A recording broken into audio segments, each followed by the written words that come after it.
Buongiorno, sono Claudia Ceccarello della cooperativa l'AS di Treviso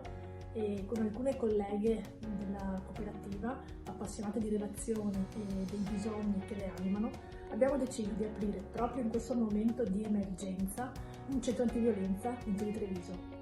Assieme alle operatrici della casa religiosa Domus Nostra abbiamo deciso di dare un messaggio di vicinanza e di presenza, perché la costrizione per tutti noi amplifica le dinamiche che stiamo vivendo e sappiamo che adesso è ancora più difficile trovare il modo per chiedere aiuto.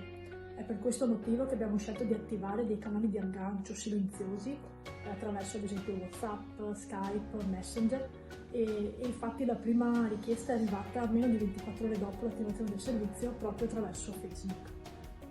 Siamo attive 24 ore su 24 e possiamo intervenire anche tempestivamente, allontanando le donne ed eventuali figli minori grazie a una rete con alberghi e strutture di accoglienza del territorio.